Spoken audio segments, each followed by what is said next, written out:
আসসালামু আলাইকুম। স্বাগত জানাচ্ছি আমার ইউটিউব চ্যানেল আপন বারান্দায়। আশা করছি আপনারা সবাই ভালো আছেন। আলহামদুলিল্লাহ, আমরাও ভালো আছি। পাতা দেখে এই গাছগুলো চিনতে হয়। একবার লাগালে তা থেকে অসংখ্য চারা করা যায়। বলছিলাম ক্যালাডিয়াম গাছের কথা।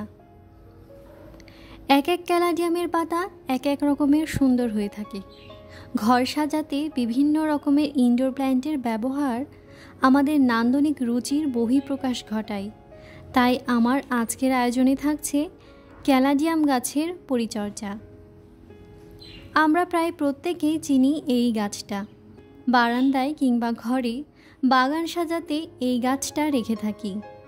লাল, গোলাপি কিংবা সাদা, সবুজ পাতার ক্যালাডিয়াম গাছটি বাগান সাজাতে ব্যবহার করা হয়। অনেকে আবার কচু, পাতাবাহার ইত্যাদি বলে থাকেন।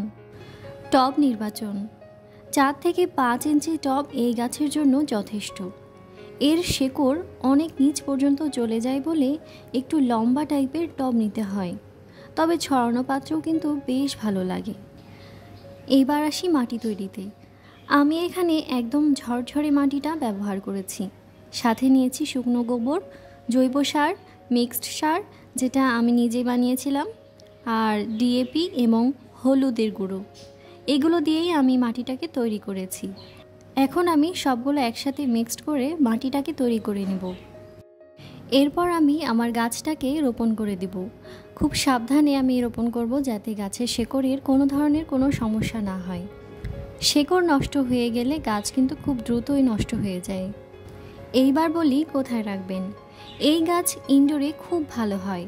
আমি বারান্দার উত্তর দিকে রেখেছি, যেখানে সকালের হালকা রোদ পাই, পূর্ব দিকের রোদ, এবং অন্য গাছের ফাঁক দিয়েই মূলত আমার এই গাছে রোদ লাগে।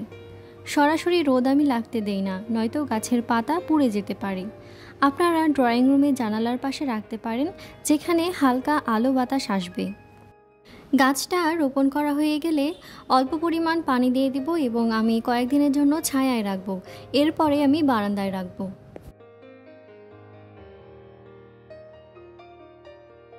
এর মাঝেই বাসা পরিবর্তন করার কারণে আমার ওই টবটা ভেঙে যায়, ফলে আমি এই নতুন টবেই গাছটা রোপণ করি।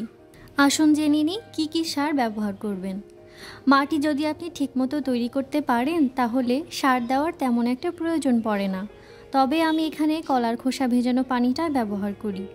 আর আমি আসলে রাসায়নিক সার একদমই পছন্দ করি না বললেই চলে।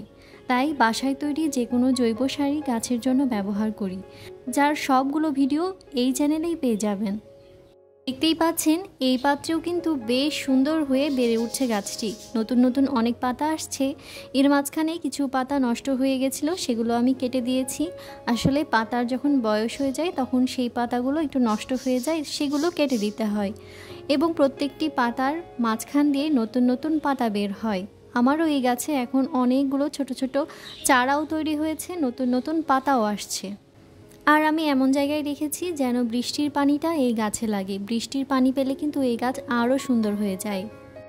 আমি বর্ষাকালে কোনো ধরনের কোনো সার ব্যবহার করিনি, শুধুমাত্র মাটিটাকে খুঁচিয়ে দিয়েছি এবং রোদ যেন পায় সকালের 2-3 ঘন্টা, সেই ব্যবস্থাটুকু করে দিয়েছি। আর আমি আমার গাছটাকে বারান্দায় রেখেছি। আপনারাও চাইলে বারান্দা কিংবা ড্রয়িং রুমে রাখতে পারেন।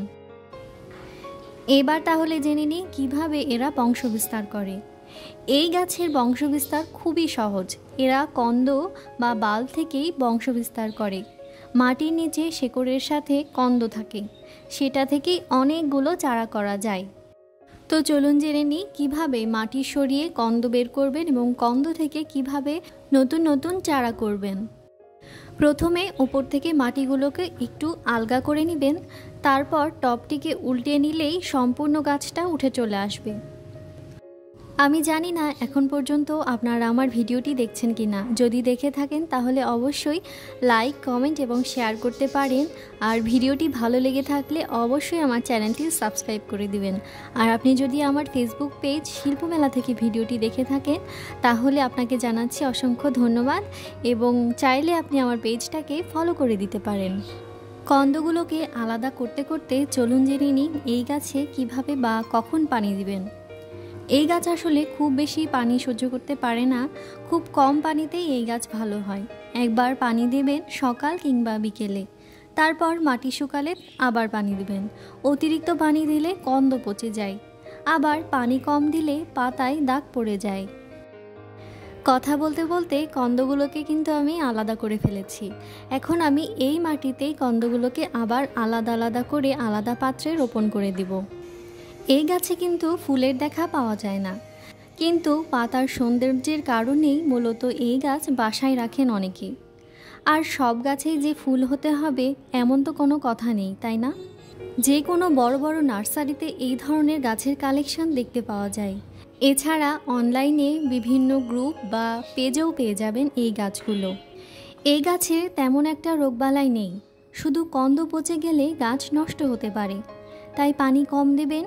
আর এরা কিন্তু শীতকালে ডরমেন্সি পিরিয়ডে চলে যায়, তখন গাছে পাতা নাও থাকতে পারে। তবুও প্রতিদিন নিয়ম করে আপনি গাছে পানি দিলে শীত শেষে নতুন পাতা বের হয়। অনেকেই জানতে চান এই গাছগুলো কোথায় পাওয়া যায়। এই গাছগুলো মূলত বড় বড় নার্সারিতে বিভিন্ন ধরনের পাওয়া যায়, তাদের কাছে অনেক ধরনের কালেকশন থাকে। এছাড়া অনলাইনেও বিভিন্ন গ্রুপ বা পেজেও পেয়ে যাবেন। কেমন লাগলো আজকের ভিডিওটি অবশ্যই কমেন্ট করে জানাবেন। এছাড়াও কোনো প্রশ্ন থেকে থাকলে তাও কমেন্ট করে জানাবেন। আজকের ভিডিওটি তাহলে এ পর্যন্তই। আল্লাহ হাফেজ, আসসালামু আলাইকুম।